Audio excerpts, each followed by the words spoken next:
Hello बच्चों, चलिए हमारा प्रश्न देखते हैं। हमारा प्रश्न है, यदि किसी जल निमग्न पौधे को जड़ सहित निकालकर नम भूमि में लगा दिया जाए तो पौधे पर क्या प्रभाव पड़ेगा? तर्क सहित उत्तर दीजिए। तो अगर इस प्रश्न की हम यहाँ पर बात करें तो सबसे पहले हम यहाँ पर देखते हैं इस प्रश्न की मुख्य अवधारणा को। तो इस प्रश्न की मुख्य अवधारणा के अंतर्गत हम यहाँ पर कह सकते हैं कि प्रकृति में यहाँ पर जो है विभिन्न प्रकार के जो है पादप पाए जाते हैं और उनका जो आवास होता है वो विभिन्न प्रकार का होता है। अब यहाँ पर कहेंगे कि पादपों में आवास के आधार पर यहाँ पर जो है विभिन्न प्रकार के रूपांतरण आते हैं। जैसे कि हम अगर यहाँ पर पादप की बात करें, जल निमग्न प्रकार के पादप, तो हम यहाँ पर कहेंगे कि जल निमग्न यानी कि यहाँ पर इसके उदाहरण के अंतर्गत हम यहाँ पर कह सकते हैं कि वेलेस्नेरिया जो होता है वो यहाँ पर जो है जल निमग्न होता है।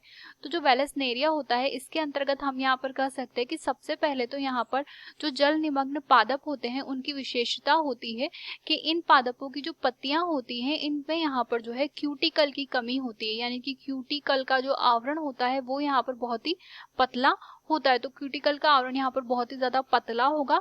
इसकी वजह से हम यहाँ पर कह सकते हैं कि जो जल होता है तो जल के अंतर्गत यहाँ पर वाष्पोत्सर्जन की जो क्रिया होती है वो यहाँ पर संपन्न नहीं होती है।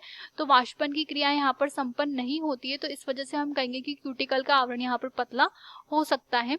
इसके अतिरिक्त हम यहाँ पर कह सकते हैं कि सामान्य रूप से जल निमग्न पादप जो होते हैं इनकी जो जड़ें होती हैं, यह जड़ें यहाँ पर जो होती है मूल रोम के बिना होती है, यानी कि यहाँ में जो है मूल रोम नहीं पाया जाता है।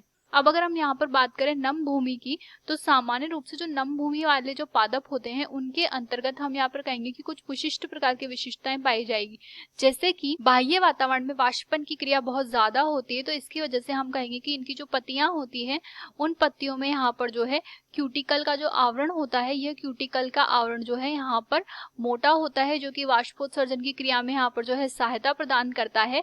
वह इसके अतिरिक्त हम यहाँ पर कह सकते हैं कि यहाँ पर जो जड़ होती है उस जड़ में यहाँ पर जो है मूल रोम बहुत ज्यादा संख्या में पाए जाते हैं, जो कि भूमि से यहाँ पर जो है खनिज पदार्थों का अवशोषण करवाने में तथा जल के अवशोषण में यहाँ पर जो है सहायता प्रदान करते हैं। तो यहाँ पर मूल रोम का होना आवश्यक है। तो हम यहाँ पर कहेंगे कि यहाँ पर जल निमग्न पादप जब सामान्य भूमि में या नम भूमि में यहाँ पर लगाया जाएगा तो उसकी यहाँ पर जो है मृत्यु हो जाएगी। वो मृत्यु इस वजह से हो जाएगी क्योंकि यहाँ पर वाष्पोत्सर्जन की क्रिया ज्यादा होने की वजह से हम यहाँ पर कहेंगे कि एक तो यहाँ पर जो है जल की कमी हो जाएगी।